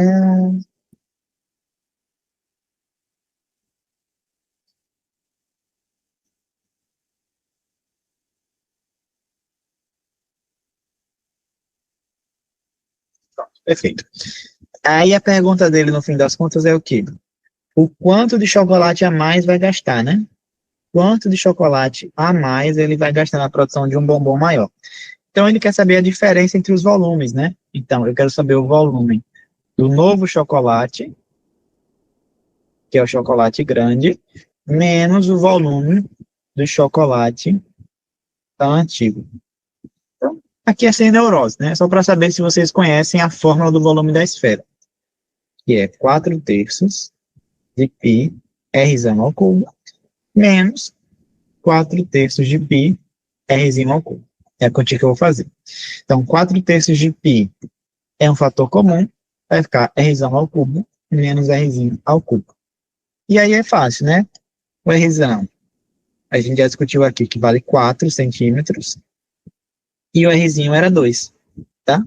Então, isso aqui dá 4 terços de π vezes 4 vezes 4 é 16, vezes 4, 64, menos 2 vezes 2, 4, vezes 2, 8. Então, 64 menos 8 vai dar 56, né? Então, 4π sobre 3 vezes 56. E aí é isso, né? Porque 56 não dá para dividir por 3, então eu vou fazer 56 vezes 4. Bom, é fácil. 50 vezes 4 dá 200. 6 vezes 4 dá 24. Então, 224 π sobre 3. É o gabarito.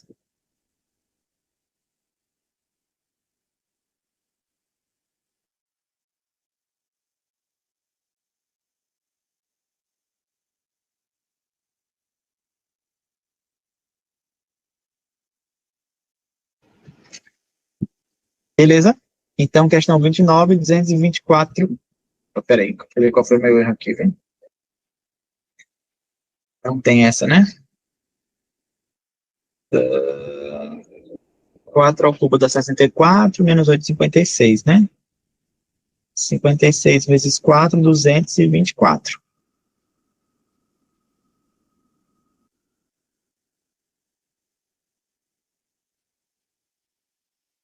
Vocês estão identificando o meu erro aqui? Deixa eu ver qual é o gabarito. Está dizendo que essa aqui é a letra A.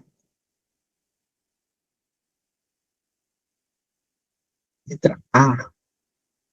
76 pi sobre 3. Então,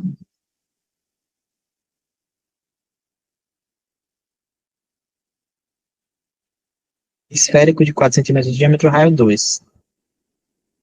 Quadrada com 16 por 16. Compartimento tem 8 por 8. Então, a nova esfera tem um raio de 4. Beleza. 4 terços de π, r ao cubo.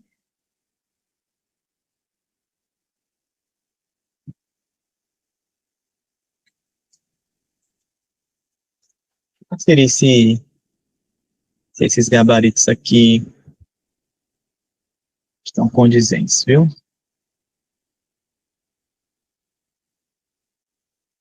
Só um segundo. Eu não estou encontrando o meu erro aqui, não.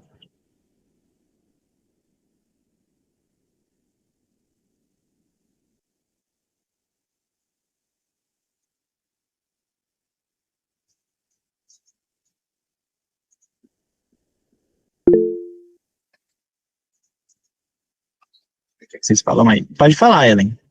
Achou alguma coisa errada aqui? Eu acho que é porque... Ah, tá, mas a altura também é 16, né? É porque tava só 6. Aí agora você alterou, né? É porque eu achava que por conta da altura, aí o raio consideraria só 3, só que aí como é 16 também, só vi agora. Ah, entendi o que você está falando, né? Isso aqui. Por que eu botei esse 1 aqui? Deixa eu ver qual é a dimensão que ele dá aqui. Você tem razão. Na verdade, eu que botei esse 1 aqui que não deveria ter, né? Na verdade, a altura é 6 mesmo. É isso. Você está certíssimo. Eu achei que tinha cortado a imagem, mas não. É a altura de 6. Pô, muito obrigado aí, viu, Ellen? Já que a altura é de 6, então, mesmo que o chocolate ele caiba, né, horizontalmente, no tamanho de, tendo um raio de 4, na altura ele não caberia. Perfeito, você está certíssimo, é isso mesmo. Então, esse raio aqui é no máximo 3. Se esse raio aqui é no máximo 3, isso aqui é 3 ao cubo, né? Então, 3 ao cubo dá 27, tá certo? Então, aqui é 27. 27 menos 8. 19, né? Aí, vamos lá. 10 vezes 4, 40. 9 vezes 4, 36. 40 mais 36, 76. É isso mesmo. Nossa, muito obrigado. Tá? Muito obrigado pelo toque aí. Então, esse valor aqui está correto. Realmente é 6 centímetros de altura. Né? Eu não sei porque eu fiz isso, simplesmente mudei o valor da questão. Mas, assim, se fosse 16 de altura, aí estava certo, né? Mas é 6. Então, a esfera só pode ter 6 centímetros de diâmetro. Muito obrigado, Ellen, pela pontuação aí do erro. Letra A, certo? Pronto. A questão 30 é uma questão inspirada numa questão antiga do Enem, tá? Que é o seguinte, ele fala sobre a coagulação, como sendo um mecanismo de defesa vital, e aí a indústria farmacêutica, ela busca novos medicamentos para prevenir doenças cardiovasculares como o AVC, e ela tem grande interesse em estudar as adaptações de quais animais, ou seja, quais animais são especialistas em produzir substâncias anticoagulantes. A resposta é essa aqui, mosquitos hematófagos. Vamos entender por quê? Quando você é picado por um mosquito que chupa o seu sangue, ele libera na probóscide dele, que é aquela estrutura que é proeminente na parte anterior do mosquito, né? Duas coisas, na verdade, várias coisas, mas duas são as principais. Olha só que interessante esse mecanismo adaptativo, né? Ele libera anestésicos para você não sentir dor, e aí ele fica lá chupando seu sangue mais tempo, e ele libera também anticoagulante, para ele conseguir puxar seu sangue sem coagular. Tudo bem? Sem coagular. E aí, estudar o mecanismo deles seria uma coisa muito importante para a gente desenvolver melhores remédios contra essas doenças aí anticoagulantes.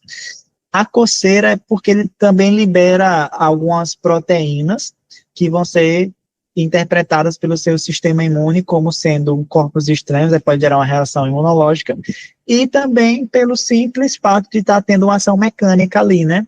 Se você pegar alguma pinça e começar a beliscar seu próprio braço, mesmo que ela não libere nada bioquímico, o próprio ato mecânico de topar nos seus receptores de pele vão causar coceira, entendeu? Mas aquela coceira que vem depois, que fica vermelhidão e tal, é uma reação alérgica, assim. Aquela coceira mais posterior à picada. Na hora da picada é mais pela ação mecânica de mordedura do mosquito mesmo. Não é mordedura, né? É assim, o fato dele estar chupando ali seu sangue, entendeu, Gustavo? Então tem esses dois mecanismos de coceira aí. Pronto, já fizemos 30 questões, só faltam 60. Tá de boa, né? Vamos fazer o seguinte, eu vou pegar um pouquinho mais de água e a gente volta em 2 minutinhos, coisa rápida, tá?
Boa noite, pessoal, estão me ouvindo?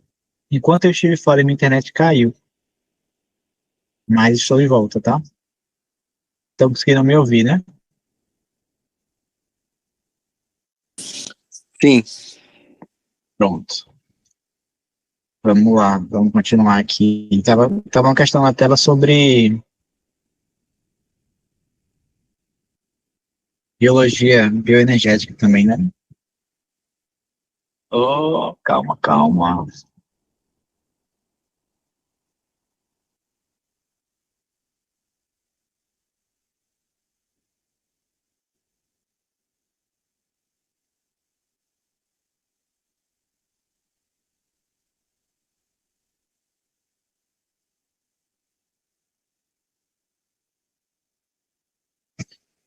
Só jogar a tela de novo aqui.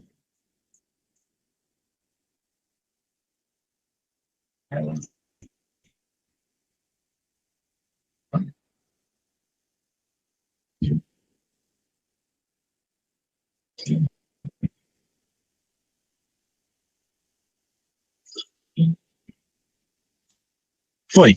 Vamos lá. Essa aqui também é básica, tá? Ele vai perguntar o seguinte. A falha enzimática que causa essa doença ocorre no interior de qual célula? Ele fala que tem uma doença metabólica hereditária que causa uma das enzimas chaves do ciclo de Krebs a parar de funcionar. Onde é que acontece o ciclo de Krebs? Já falei hoje também. O ciclo do ácido cítrico, né? Assim, é uma das etapas da respiração celular. É a segunda etapa, para ser mais específica, né? Glicólise, ciclo de Krebs e cadeia transportadora de elétrons. Lembrar que as duas últimas acontecem dentro da mitocôndria. As duas últimas, na verdade, a última delas, que é a cadeia transportadora de elétrons, ela depende do oxigênio. O ciclo de Krebs depende indiretamente do oxigênio, tá? No sentido de que, se não tiver oxigênio, acidifica o meio da mitocôndria e aí, por conta do pH baixo, o ciclo de Krebs não acontece. Mas o oxigênio em si não faz